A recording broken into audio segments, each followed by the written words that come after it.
नमस्कार दोस्तों, ईवीजीसी के कोर्स का ये 24th वीडियो है और आज हम करने वाले हैं एथिक्स इन काउंसलिंग। 2 सेशन लगेंगे इसको करने में, आज और एक नेक्स्ट सेशन। आज हम एथिक्स के बारे में करेंगे। एथिक्स, मॉरल वैल्यूज काउंसलिंग के लिए बहुत इंपॉर्टेंट होते हैं, आपके पेपर के लिए बहुत ज़्यादा महत्वपूर्ण होने वाले हैं। तो चलिए शुरुआत करते हैं। सबसे पहले ये देख लेते हैं कि एक जो काउंसलर और क्लाइंट का जो रिलेशन होता है, एक काउंसलर और क्लाइंट का जो रिलेशन होता है उसमें एक इंटरेक्शन होता है काउंसलर और क्लाइंट के बीच में, जिसमें कि एक रिलेशनशिप होती है, प्रोफेशनल रिलेशनशिप, जो कि एम्पैथिक, वार्मथ और ऑथेंटिसिटी से चलती है। ये ऑथेंटिसिटी बहुत ज़्यादा महत्वपूर्ण है इस रिलेशनशिप के लिए, जिसकी हम पहले बात कर चुके हैं। तो with the counsellors bringing professional training, experience and personal insight to bring the problem revealed by the client, तो जो प्रॉब्लम क्लाइंट के द्वारा रिवील की गई है उसके बारे में सोल्यूशन ढूंढने के लिए एक इंसाइट के साथ एक काउंसलर आता है और वो उस रिलेशनशिप में उसके सॉल्यूशन को डेवलप करता है। काउंसलिंग कोई केवल एडवाइस नहीं है, काउंसलिंग बहुत सारे छोटे छोटे गाइडेंसेस का हिस्सा है, लेकिन ये छोटे छोटे जो गाइडेंसेस हैं जो मिल करके एक पूरा काउंसलिंग को डेवलप कर रहा है, इसमें एक प्रॉब्लम होती है जो क्लाइंट ओरिएंटेड है, जिसको समझना होता है। अब इसके कारण ये एक सिचुएशन क्रिएट होती है जिसमें कि काउंसलर को हर जगह पर ये ध्यान रखना होता है कि क्या वो इस योग्य है, क्या उसकी ये क्षमता है। हर बार उसे अपने आप से क्वेश्चन करना होता है कि वो सही डायरेक्शन में जा रहा है या नहीं जा रहा है। अगर नहीं जा रहा है तो उसे फिर करेक्ट करना है, उसे कुछ और देखना है। तो इसके लिए हम 2 प्रिंसिपल करेंगे, प्रिंसिपल ऑफ बेनेफियंस और प्रिंसिपल ऑफ नॉन मैलेफियंस आज करेंगे हम। तो देखते हैं कि काउंसलिंग रिलेशन में मॉरल वैल्यूज, एथिक्स की बहुत ज़्यादा वैल्यू होती है। ये जो काउंसलिंग रिलेशनशिप जो क्रिएट होती है, जिसे कि हेल्पिंग रिलेशनशिप कहते हैं, ये वैल्यू फ्री नहीं होती, बल्कि ये वैल्यू लोडेड एक्टिविटी होती है। यहाँ पे वैल्यू होती है, value are the core of the counselling relationship. वो कितनी वैल्यू देता है और कितनी वैल्यू लेता है। तो क्लाइंट कितनी वैल्यू दे रहा है काउंसलर को और काउंसलर कितनी वैल्यू दे रहा है क्लाइंट को, ये इसी पे आधारित होता है कि वो एक दूसरे से शेयर क्या कर रहे हैं, किस तरीके से रिलेशनशिप को बिल्ड किया गया है। इसकी हमने प्रीवियस सेशन में बात की थी कि मॉरल एंटरप्राइज रिक्वायरिंग रिस्पॉन्सिबलनेस। तो आपकी एक रिस्पॉन्सिबिलिटी होती है उस कार्य के प्रति, क्योंकि कोई एक व्यक्ति आकर के अपनी लाइफ के बहुत ही अनछुए पहलुओं को आपके सामने रख रहा है। ऐसी स्थिति में एथिक्स, मॉरल और वैल्यूज का एक बड़ा एक स्पेशल स्पेस बन जाता है एथिक्स के अंदर, तो काउंसलिंग के अंदर। तो काउंसलर जो होता है are guided in their thought and action by values, by professional and personal ethics. Professional and personal ethics के बारे में समझने की कोशिश करेंगे, उसी पे आज पूरा का पूरा ये सेशन है। तो चलिए शुरुआत करते हैं इस सेक्शन की। How are these ethical standards codified. Ethical standards कैसे कोडिफाइड होते हैं? एथिक का मतलब हो गया आपकी नैतिकता, आपकी एक बंधी हुई नैतिकता, जो कि कुछ नॉर्म्स, वैल्यूज, बिलीफ सिस्टम से बंधी हुई है। इस नैतिकता का आपको हर मोड़ पे, हर चरण पे, हर लेवल पे आपको पालन करना पड़ता है। कोई भी स्तर ऐसा नहीं हो सकता, कोई भी समस्या ऐसी नहीं हो सकती और कोई भी काउंसलर ऐसा नहीं हो सकता जो कि हर सिचुएशन के लिए तैयार हो। कुछ नई सिचुएशंस होती हैं, उसमें एक चैलेंज भी होता है। तो ये आपको पता करना होता है कि क्या आप उस चैलेंज को लेने के लिए तैयार हैं। एक हिस्सा ये भी है एथिक्स का। तो ये जो एथिक्स होते हैं, किसी भी एक कार्य को करने के लिए वो प्रिंसिपल्स, वो सिद्धांत जिनके आधार पे उसको कैरी किया जाता है, उसे कैरी आउट किया जाता है, ये एथिक्स के रूप में डेवलप होते हैं। लेकिन ये एथिक्स के रूप में डेवलप कैसे होते हैं, अब इसको समझते हैं। तो सबसे पहले क्या होता है, कुछ एस्पायरिंग एक्सपीरियंस्ड प्रोफेशनल ग्रुप होते हैं। फॉर एग्जांपल आपके केस में अगर मैं मानूं तो फ्रैंक पार्सन्स, फ्रॉइड और उनके बाद में जितने भी लोग आए, Carl Gustav Jung, Adler, Carl Rogers, Erikson, ऐसे लोग, ये एक वो ग्रुप है जो कि एक्सपीरियंस्ड प्रोफेशनल ग्रुप है, यानी अनुभवी और एक पेशेवर जिसके पास में ये जिसका कार्य हो, जिसने डेवलप किया हो इसे, और इससे दूसरे लोग एस्पायर होते हैं, दूसरे लोगों की आकांक्षाएं इससे जुड़ी हुई हैं। ये जो ग्रुप होता है ये कुछ तरीकों को लागू करता है, यानी ये अंडरटेक करता है कुछ वैल्यूज। इनकी अपनी कुछ वैल्यूज होती हैं, इनके अपने कुछ मूल्य होते हैं। जब फ्रॉइड ने अपने क्लाइंट के साथ एक रिलेशन डेवलप किया, काउंसलिंग रिलेशन, जब कार्ल गुस्ताव युंग ने, एडलर ने, कार्ल रॉजर्स ने, मैस्लो ने, एरिक्सन ने, इन्होंने जब अपने क्लाइंट्स के साथ, अपने केसेस के साथ कहना ठीक होगा, जब इन्होंने वो रिलेशन डेवलप किया तो उस रिलेशनशिप के लिए इन्होंने कुछ वैल्यूज को ध्यान में रखा, जिन वैल्यूज का वर्णन ये हर मौके पर करते हैं। इन्होंने बहुत सारे क्षेत्रों को ध्यान में रखा। तो इस ग्रुप द्वारा, इस प्रोफेशनल एक्सपीरियंस्ड ग्रुप द्वारा कुछ कार्य किए गए। इनको कोडिफाइड किया गया था फ्रैंक पार्सन्स द्वारा, इसके अलावा जिम्बार्डो द्वारा, कर्ट लेविन द्वारा, या फिर वो वर्ग जो कई हद तक बिहेवियरिस्ट प्रिंसिपल से लागू हो रखा था, जिसमें कि मैकडूगल का नाम महत्वपूर्ण है। इन्होंने जिन वैल्यूज को अपनाया उन वैल्यूज का वर्णन किया। आप इन वैल्यूज को पढ़ते हैं और फिर आप इन्हीं वैल्यूज को एथिकल स्टैंडर्ड के रूप में मानने लगते हैं। आपको क्या करना है और क्या नहीं करना है, जो किया गया क्यों किया गया, और जो नहीं किया गया वो क्यों नहीं किया गया फ्रॉइड द्वारा। इससे आपको ये बात याद रहती है कि अच्छा, मुझे ये करना है और ये नहीं करना है। जो करना है वो क्यों करना है, और जो नहीं करना है वो क्यों नहीं करना है। And these are called ethical standards. Ethical standard मजेदार चीज है। एथिकल स्टैंडर्ड, ये एथिकल स्टैंडर्ड वैल्यूज से होकर के आते हैं। तो जो आपकी वैल्यूज होती हैं वो एथिकल स्टैंडर्ड को सेट करती हैं, और वही एक कोडिफाइड गाइडलाइन बन जाती है। तो जो आपकी वैल्यूज होती हैं, जो आपसे पहले जो लोगों ने फॉलो की हैं वैल्यूज, उन वैल्यूज से आपके एथिकल स्टैंडर्ड सेट होते हैं। आपको यह पता चलता है कि मुझे किस परिस्थिति में क्या करना है, in what situation what should be done by me, what is right and what is wrong, what can be done and what can not be done. मैं क्या कर सकता हूं, क्या नहीं कर सकता हूं, यह हमेशा क्वेश्चन पूछना होता है। तभी जाकर के आप एथिकल स्टैंडर्ड्स को मैच कर पाएंगे। एथिकल स्टैंडर्ड, अगर यह कहा जाए कि आप एक काउंसलिंग प्रोसेस को कैरी आउट करने योग्य हैं ही नहीं, एक सिचुएशन अगर मानी जाए कि एक व्यक्ति अपनी पर्सनल लाइफ में उसकी फैमिलियल सिचुएशन को वो सॉल्व नहीं कर पाता है, देख नहीं पाता है, समझ नहीं पाता है, क्या वो सही फैमिली काउंसलर होगा? वो हमेशा क्वेश्चन पूछेगा। मैं नहीं कह सकता कि उसको आंसर मिलेगा या नहीं मिलेगा, लेकिन वो क्वेश्चन पूछना जरूरी है। अगर वो क्वेश्चन नहीं पूछता है तो वो बेहतर नहीं होगा, और अगर वो क्वेश्चन पूछ करके और अपने आप को करेक्ट करता रहता है तो वो अपनी लाइफ में भी करेक्ट होगा, और अपनी पर्सनल एथिकल लाइफ में भी करेक्ट होगा, और प्रोफेशनल एथिक्स के रूप में भी वो करेक्ट होता जाएगा। यहां पे बहुत सारी चीजें मैटर करती हैं, बिकॉज यहां राइट और रॉन्ग आंसर नहीं होता, सही और गलत नहीं होता, क्योंकि हर सही में कुछ गलत है। Because white can not be explained without black, dark is the explanation of light. Similarly, right का explanation wrong है। तो कहीं ना कहीं आप कॉन्टिन्यूम स्केल पे होते हैं। हमेशा अपने ऊपर क्वेश्चन मार्क लगाना ये गलत नहीं होता, ये आपको ज्यादा सही बनाता है। That what should be carry out, क्या करना चाहिए और क्या नहीं करना चाहिए, कहां मेरे से गलती होने के चांसेस हैं, वहां मुझे ध्यान रखने की जरूरत है। ये हमारे से पहले के जितने भी प्रोफेशनल एक्सपीरियंस्ड काउंसलर थे, उन्होंने एक वैल्यूज निर्धारित की थी।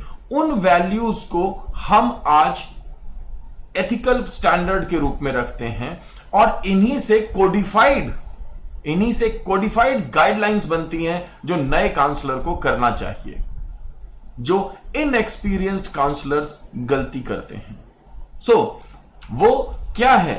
तो दैट एथिकल स्टैंडर्ड, वो जो वैल्यूज हैं, that guide how its member practice is a necessary first step as the group develops toward professionalism. These ethical standards are generally codified, providing guidelines for professional behavior. शुरुआत में ये values के रूप में होते हैं जो अलग अलग एक्सपीरियंस प्रोफेशनल ने अपने काउंसलिंग लाइफ में, अपने हेल्पिंग रिलेशनशिप में फॉलो किए। वही एथिकल स्टैंडर्ड के रूप में बनते हैं जब वो प्रोफेशनल, आपकी एक प्रोफेशनल बिहेवियर के कोडिफाइड गाइडलाइन बन जाते हैं। आपको क्या करना है और क्या नहीं करना है, क्या करना चाहिए और क्या नहीं करना चाहिए, इसका कोई एग्जैक्ट आंसर नहीं है, पर आप सिचुएशन में ढूंढते हैं। बिकॉज सिचुएशन इतनी इंट्रीग्ड होती हैं कि हमें वहां पे ढूंढना पड़ता है। Every situation poses a new challenge. तो जो दिया हुआ लगा बंधा एक तरीका है वो लागू नहीं हो सकता, उसको उस रूप में तो आप लागू नहीं कर सकते जैसे वो दिया हुआ है। इसलिए ethical codes have been established.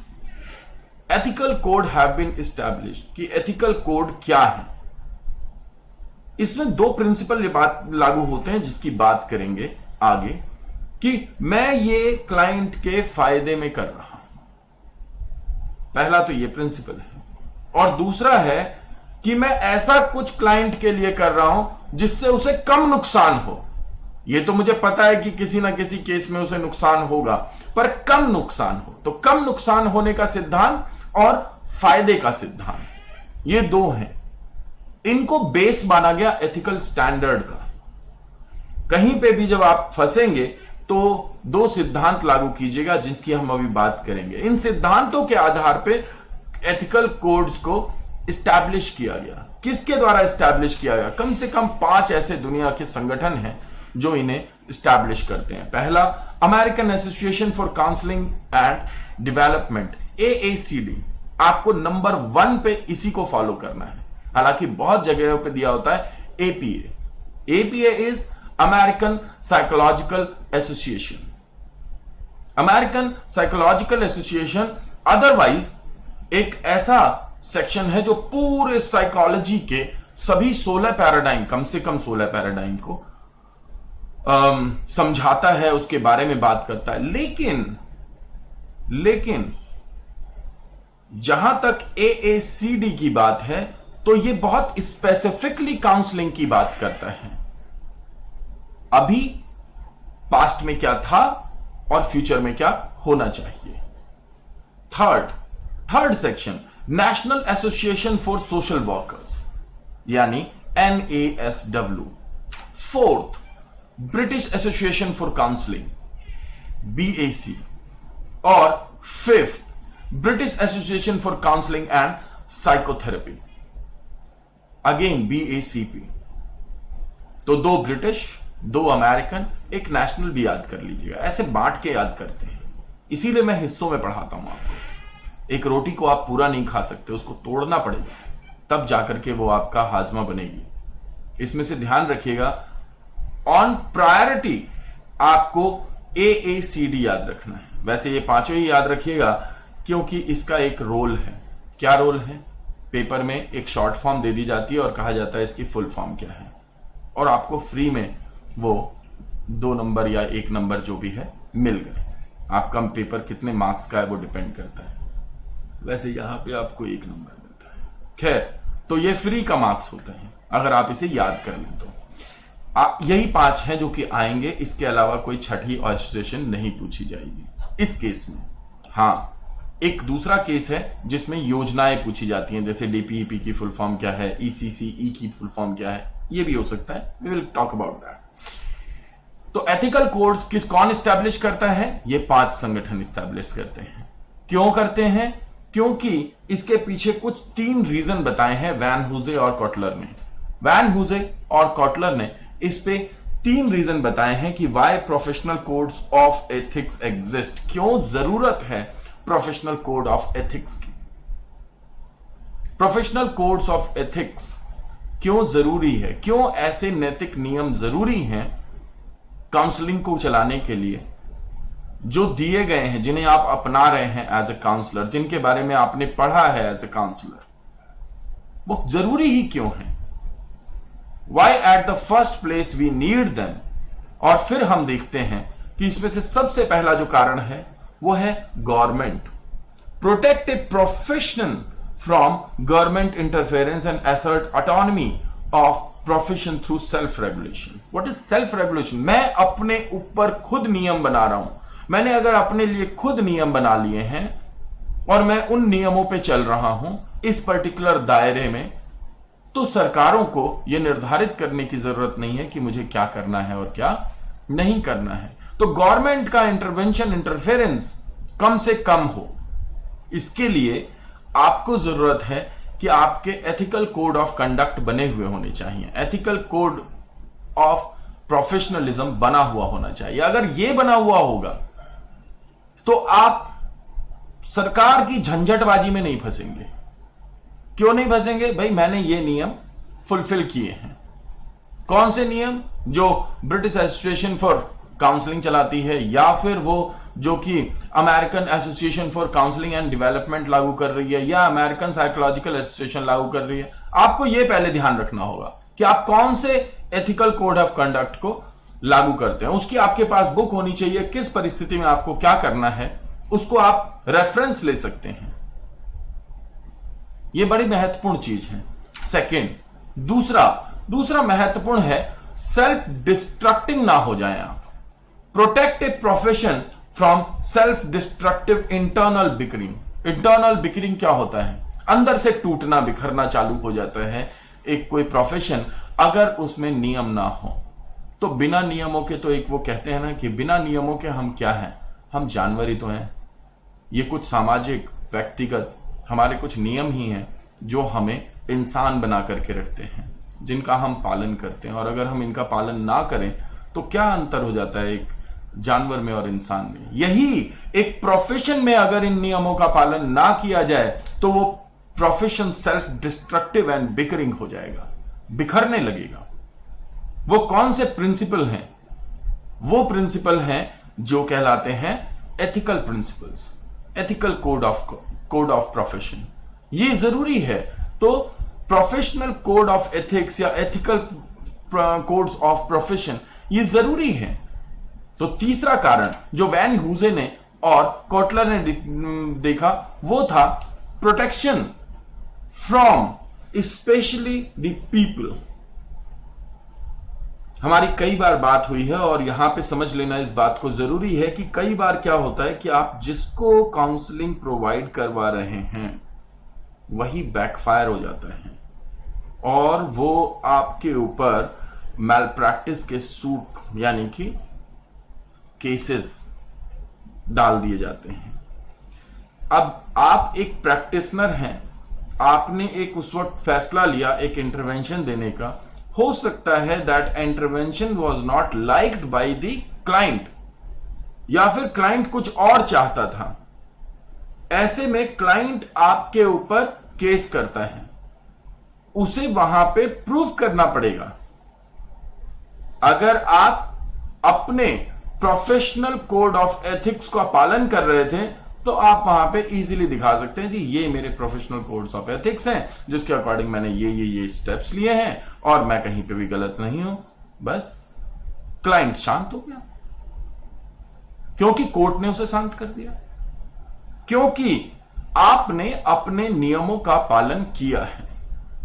लेकिन अगर आपने अपने नियमों का पालन नहीं किया है तो कोई नहीं बचा सकता। तो आपको 3 चीजें याद रखनी है।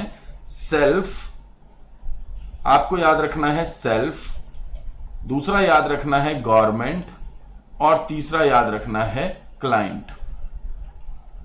ये 3 कारण होते हैं, खुद से बचाने के लिए, सरकार से बचाने के लिए और क्लाइंट से बचाने के लिए। इन 3 कारणों से वैन ह्यूजे और कोटलर ने बात की है।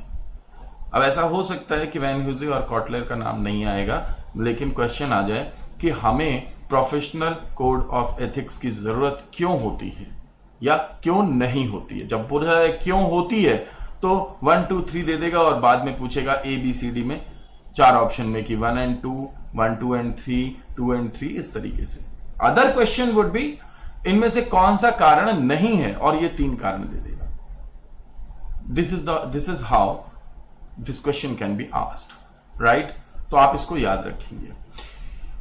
हालांकि प्रोफेशनल कोड ऑफ एथिक्स के द्वारा बहुत सारी चीजें हो सकती हैं, ये बहुत फायदेमंद है और भी कारणों से, लेकिन ये 3 रीजन मुख्य हैं जो घूम फिर करके एक दूसरे से जुड़ करके यही बनते हैं। तो इसलिए इसे पढ़ लेना ठीक रहेगा।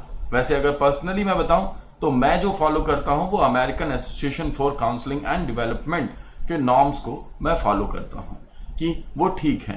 पर एक और बात बताऊं, आप कोई भी नॉर्म्स फॉलो नहीं कर सकते पूर्ण रूप से, क्योंकि काउंसलिंग की सिचुएशन ही ऐसी होती है और आप एक ह्यूमन बीइंग हैं।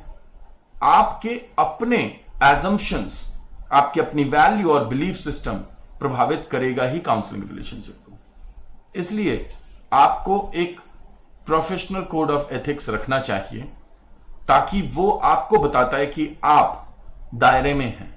जब तक ये दायरा नहीं बनाएंगे आपको प्रॉब्लम होगी। तो major methods of understanding and predicting human behaviour, नहीं, यहां पे जो मुख्य जो कारक हैं जिनसे कि एथिकल कोड, ये इसको हेडिंग को चेंज कर लीजिएगा, मेरे से शायद गलती हो गई है। यहां पे आप याद रखेंगे हेडिंग होगी इसकी कि एथिकल कोड ना मानने पर, प्रोफेशनल कोड ऑफ एथिक्स को ना फॉलो करने पर कौन से नुकसान हो सकते हैं, what can be major defects of it. तो सबसे पहले होगा वायलेशन ऑफ कॉन्फिडेंशियलिटी। ये सबसे पहला प्रोफेशनल कोड ऑफ एथिक्स यानी एथिकल प्रिंसिपल का वायलेशन है। तो वायलेशन ऑफ कॉन्फिडेंशियलिटी अगर आप ये करते हैं तो आपने अपने प्रोफेशनल कोड ऑफ एथिक को खत्म किया है। कॉन्फिडेंशियलिटी मीन्स आप अपने क्लाइंट के बारे में, उसकी लाइफ के बारे में जो उसने आपसे शेयर किया है, अपने रिलेशन के बारे में कुछ भी बाहर नहीं निकालेंगे। whatever in the room, whatever in the counseling process, that will remain there, right?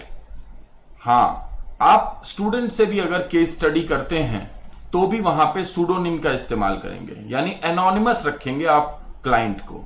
Client का नाम बाहर नहीं आना चाहिए, क्लाइंट की पहचान बाहर नहीं आनी चाहिए। That is violation of confidentiality. सबसे पहला एथिकल कोड होता है। Second, exceeding one's level of professional competence.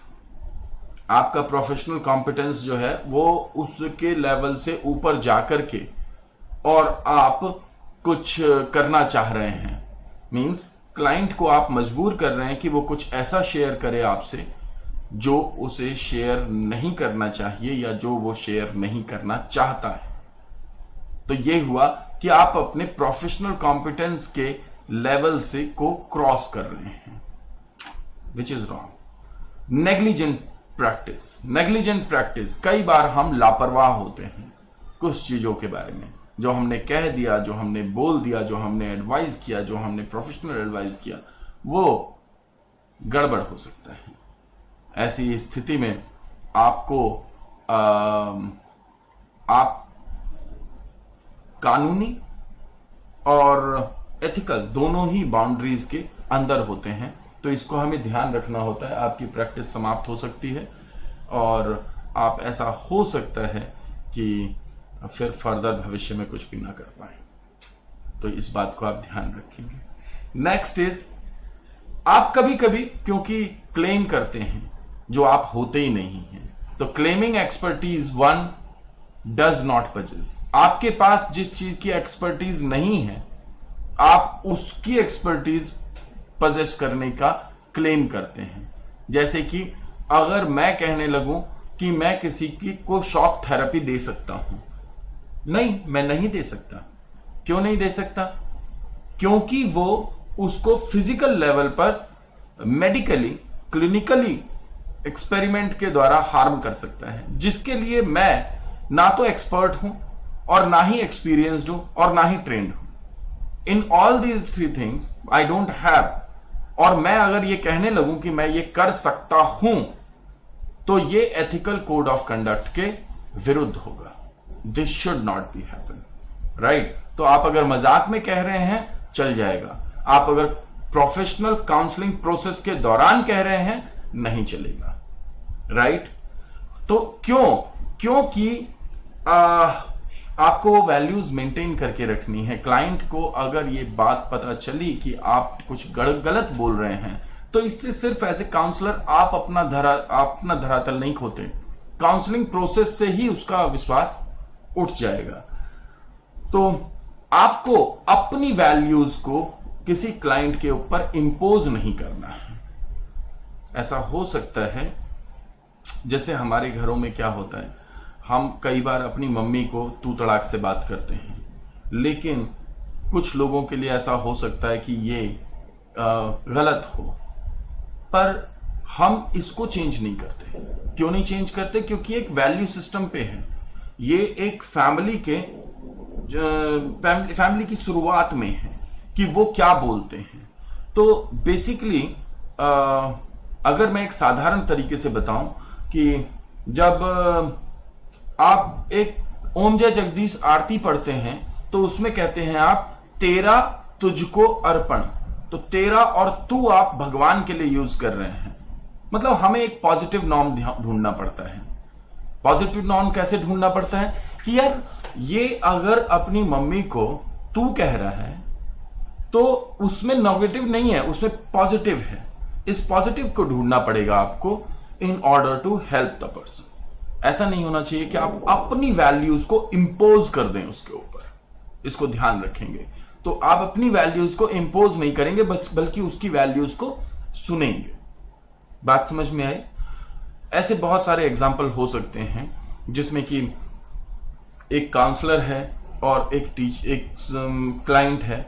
Client ने कुछ शेयर किया, काउंसलर उससे इत्तेफाक नहीं रखता, तो उस वक्त उसको काटेंगे नहीं, उसको समझाने की दूसरे तरीके से एक पॉइंट रखने की कोशिश कर सकते हैं, बट इंपोज जबरदस्ती वो उसको फॉलो करे, दैट इज रॉन्ग। तो आपका वैल्यू सिस्टम अलग है और उसका वैल्यू सिस्टम अलग है।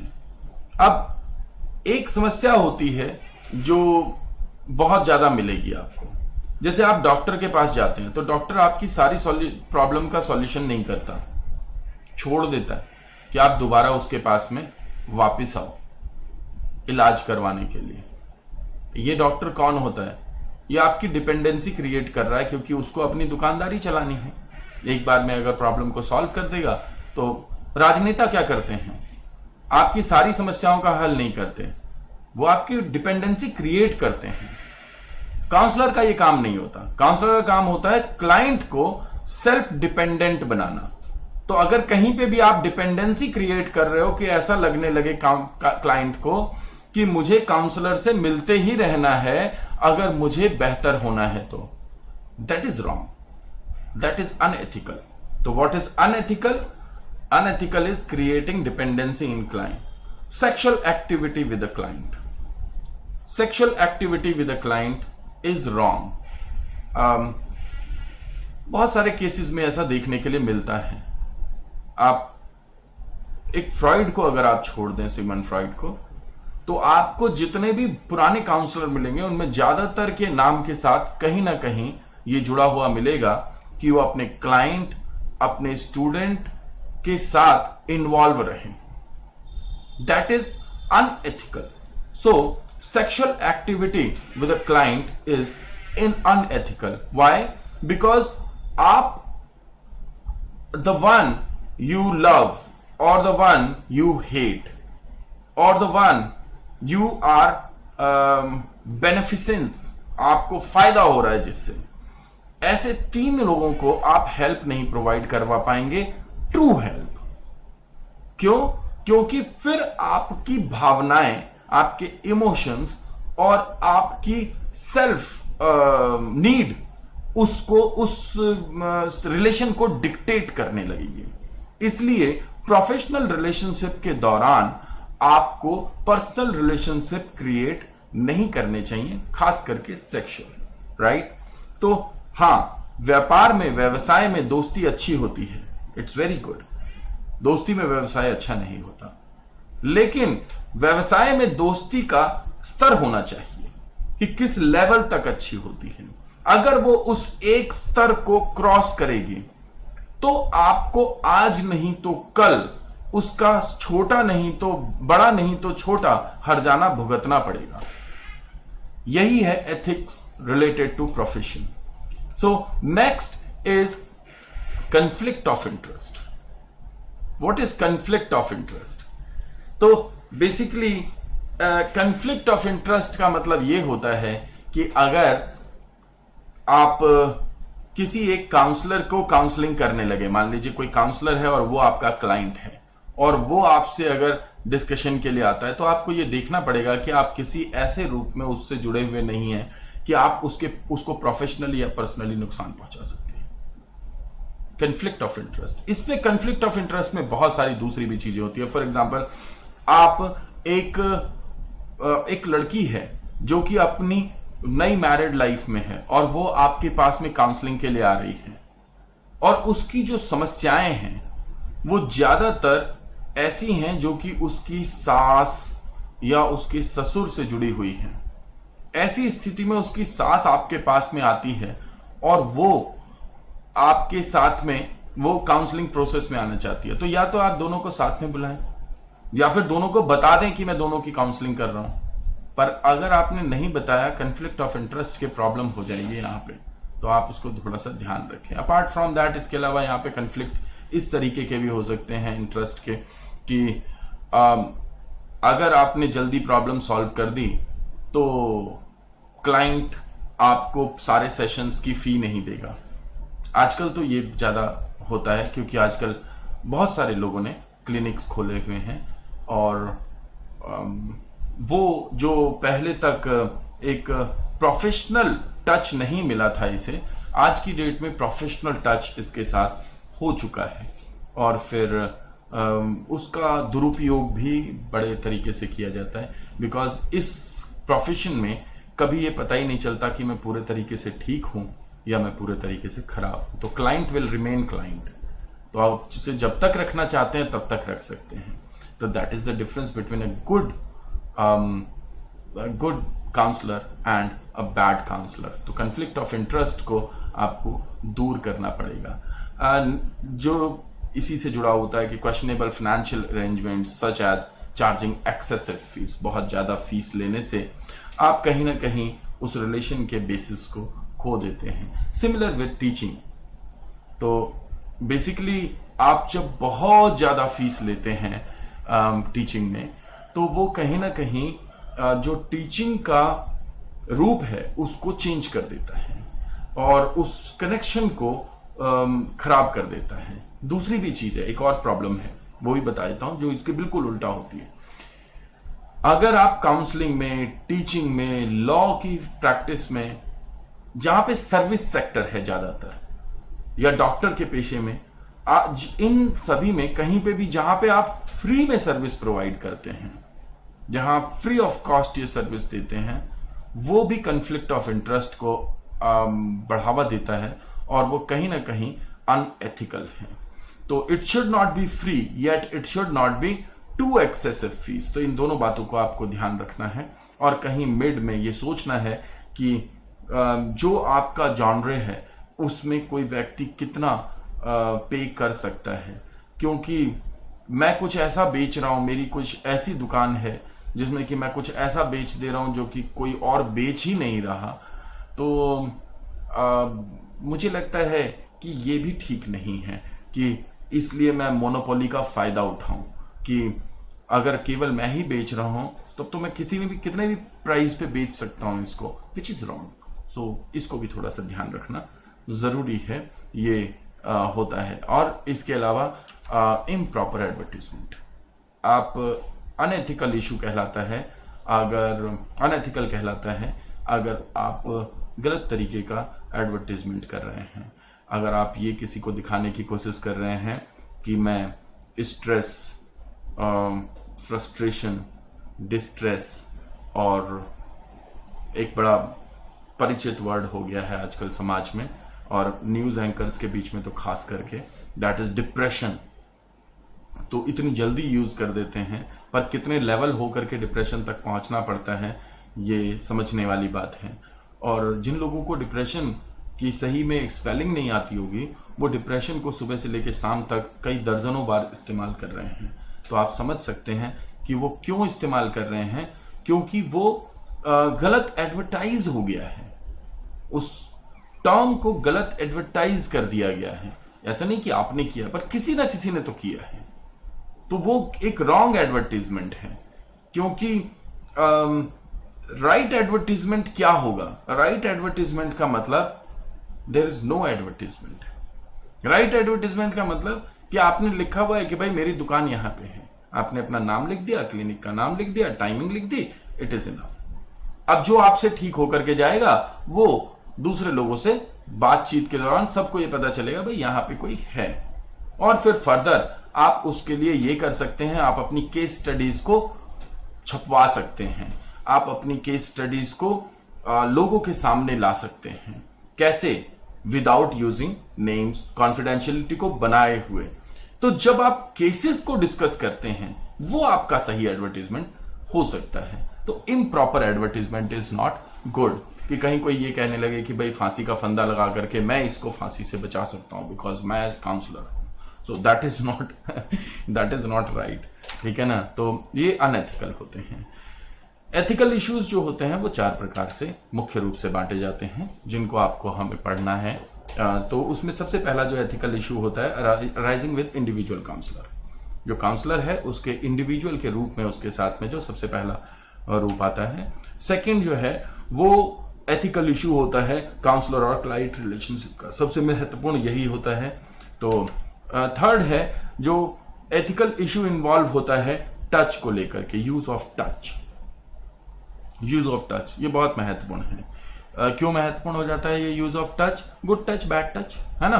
और सबसे बड़ी बात यह है कि कोर्ट ऑफ लॉ में या फिर एक ट्रेन्ड एक्सपर्ट प्रैक्टिशनर्स के मध्य आप इसे डिफेंड नहीं कर सकते that it was a good touch और बैड टच। बहुत ध्यान रखने की जरूरत है इस चीज को। तो इसलिए हम टीचर्स बहुत क्रिटिसाइज किए जाते हैं। Even I am the one who is criticised so many times. One of the time एक बार क्या हुआ कि मैं अपनी क्लास में से निकल रहा था और मैंने अपने एक स्टूडेंट को ऐसे करके ऐसे टच किया और मैं उससे कुछ बोल रहा था। तो ऐसी मेरे ख्याल में मैंने शोल्डर पे हाथ रखा होगा या सिर पे हाथ रखा होगा, शायद क्लास में ही था। और उस दिन कोई स्टूडेंट दूसरा ट्रायल लेने के लिए आया था। तो जो ट्रायल लेने के लिए जो स्टूडेंट आई थी उसने कहा मैं तो ज्वाइन नहीं करूँ, ये तो बहुत ही ये तो बड़े अलग प्रकार के टीचर हैं। तो आप समझ सकते हैं कि वो एक थॉट बन सकता है। ये मुझे बाद में पता चला, जो कि मुझे किसी और से पता चला। तो ये एक थॉट बन सकता है, केवल उसका नहीं जिसको आप टच कर रहे हो, उसको देखने वाले का, जिसके समक्ष अगर आप उसको टच कर रहे हो, और डेफिनेटली जिसको आप टच कर रहे हो उसके लिए तो टच का मीनिंग कुछ भी हो सकता है। तो आपको इस बात को ध्यान रखना है, ये एक एथिकल इशू होता है। और नेक्स्ट और सबसे महत्वपूर्ण, डीलिंग विद एथिकल डायलेमास, कि इन डायलेमास से जो एथिकल डायलेमा होता है उससे डील कैसे करना है। वो जो क्वेश्चन है जो आपको रात को जगाता रहता है, अगर आप एक्सपीरियंस्ड काउंसलर हैं तो आपने ये जरूर फील किया होगा, कभी रात में सोने के लिए गए और आपको किसी केस की फाइल पढ़ रहे हैं और आपको लग रहा है कि यार क्या मैं इसको सॉल्व करने योग्य हूं या नहीं हूं। तो अगर आपके मन में ही कॉन्फिडेंस आपका ही गिर गया तो आप क्लाइंट को कैसे कॉन्फिडेंट बनाएंगे। तो ये उन बहुत सारे एथिकल डायलेमास में से है जो आपको परेशान करता है, जो हमें परेशान करता है। तो आगे बढ़ते हैं।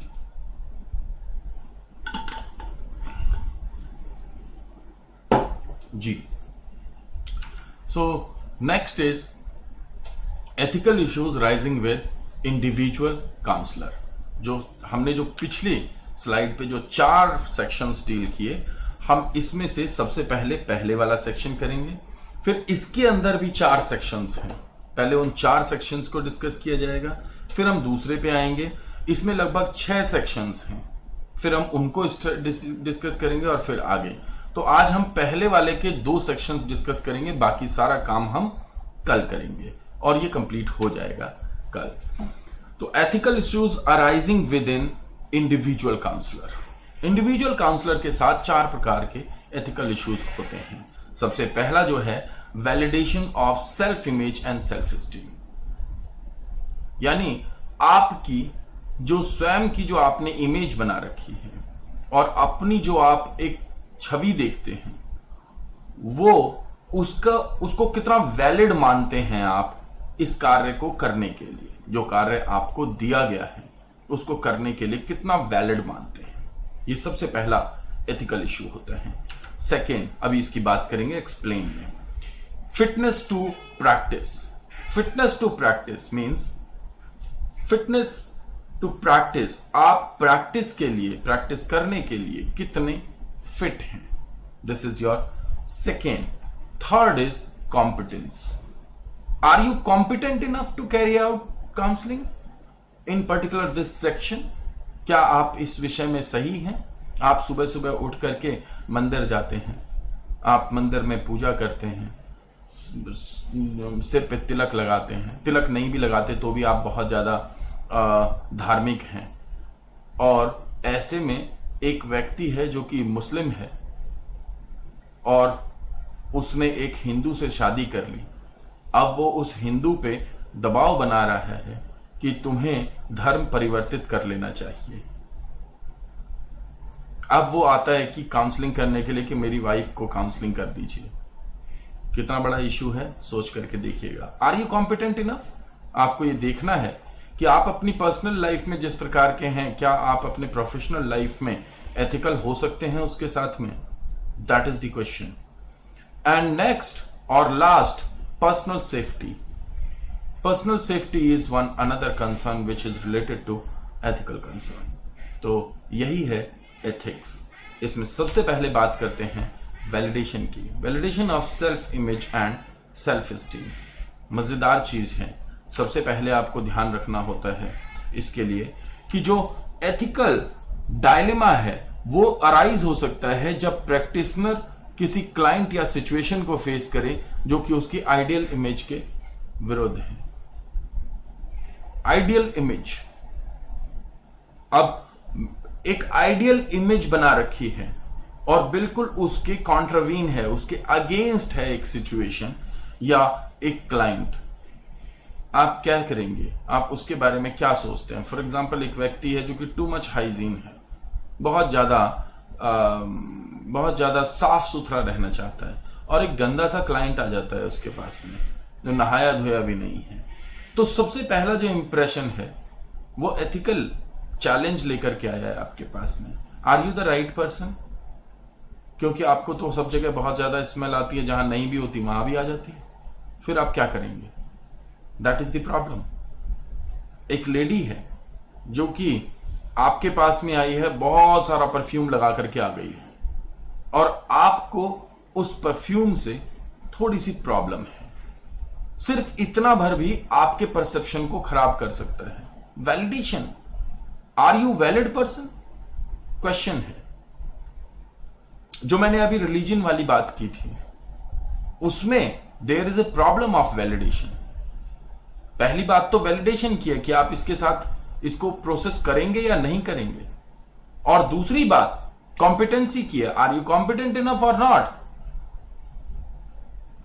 तो यहां पे प्रॉब्लम यह है कि एथिकल डायलेमास हैं जो कि किस लिए आ रहे हैं? प्रैक्टिशनर्स फेस ए क्लाइंट और situation which is against their ideal image.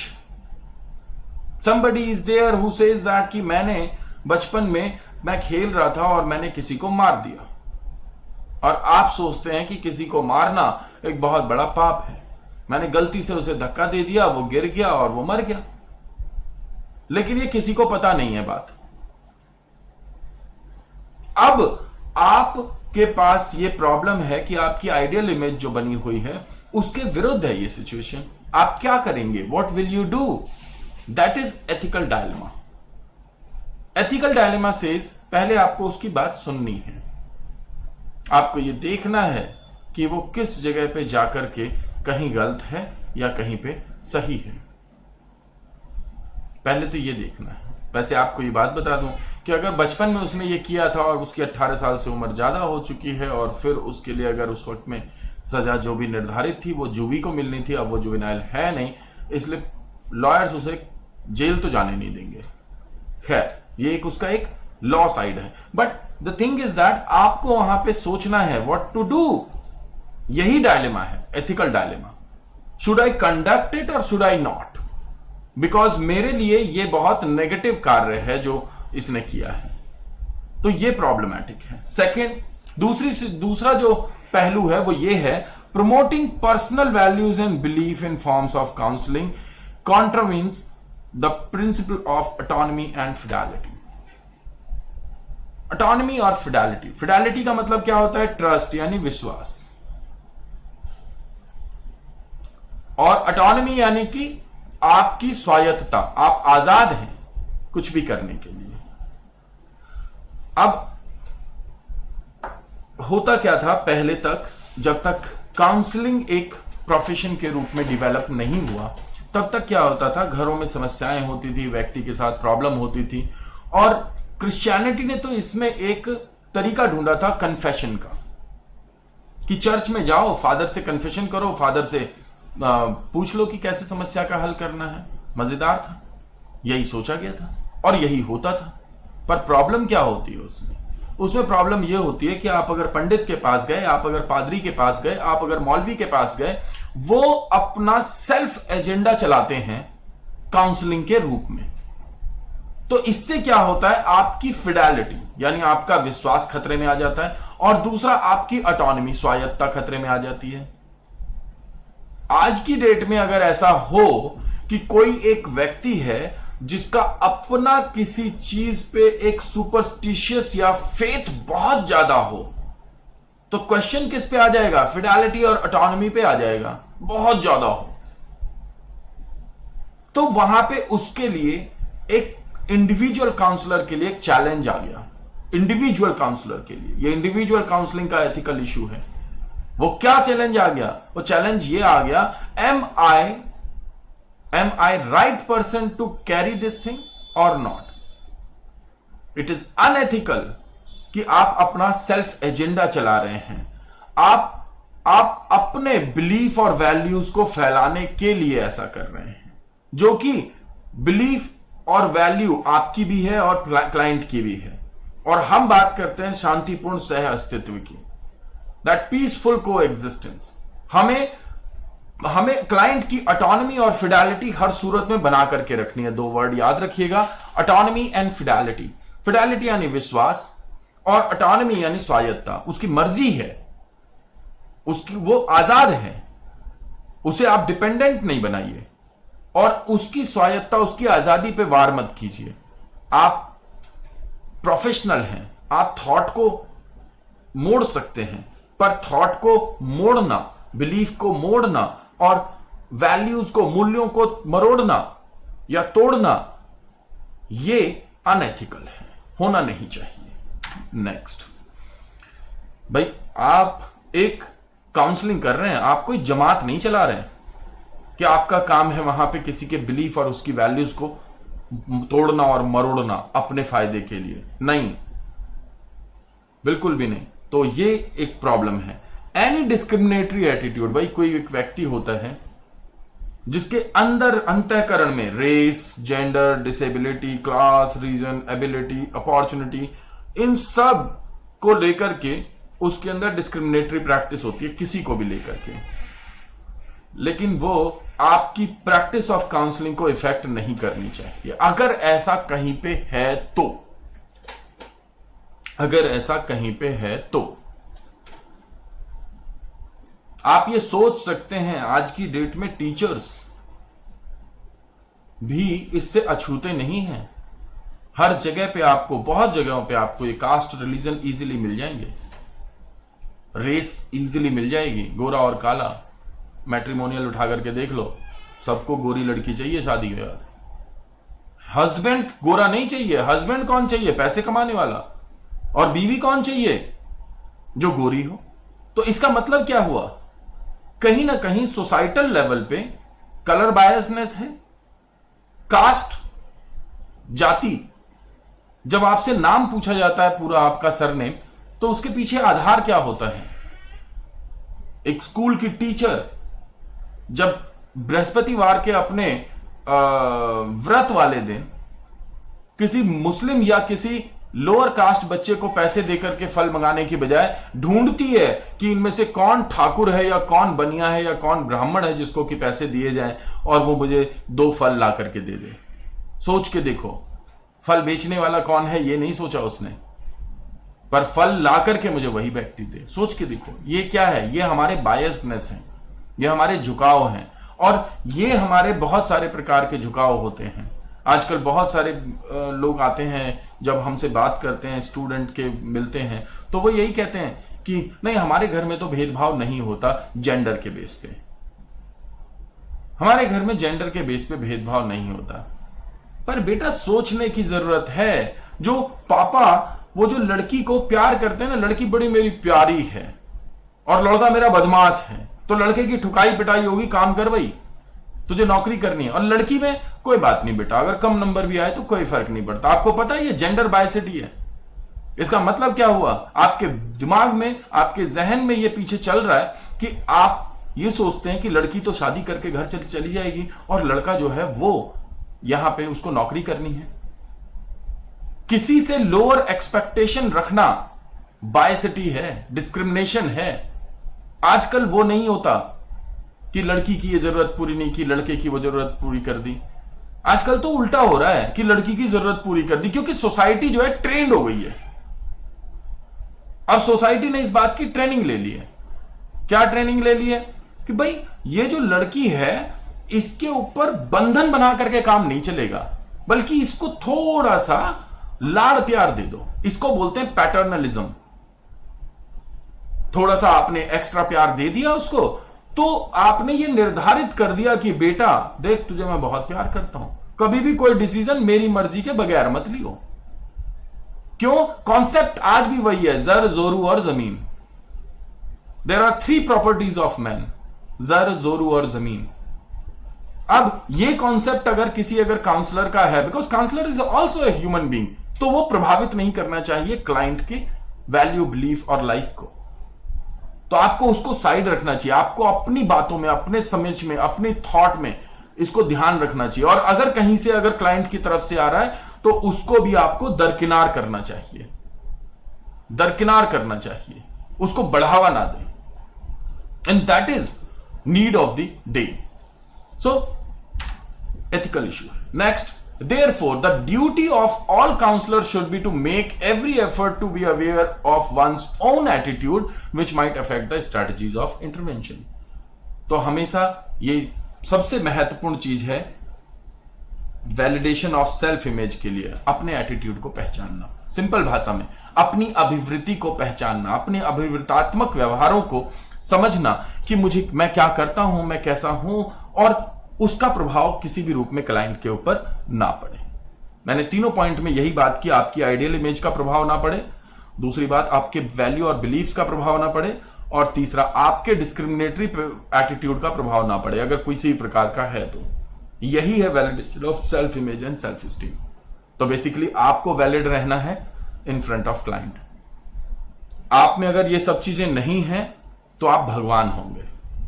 मेरे कहने का मतलब यह है कि आपके अंदर इनमें से कुछ ना कुछ, कहीं ना कहीं थोड़ा ज्यादा हो सकता है। आपको हमेशा क्वेश्चन पूछना है, दैट डज दैट स्टे, अगर जरा सा भी है तो मुझे उसे क्लियर आउट करके और क्लाइंट के साथ ऐसे रहना है ताकि उसके साथ ही कॉमन चीज जाए। फिर धीरे धीरे आप देखोगे वो चीजें आपके अंदर से जाती रहेंगी। क्यों जाती रहेंगी? क्योंकि आप रोज रोज क्वेश्चन पूछ रहे हो, रोज रोज याद करवा रहे हो अपने आप को। तो फिर धीरे धीरे आप अपने हर व्यवहार से क्वेश्चन पूछने लगेंगे और वो खत्म हो जाएंगे।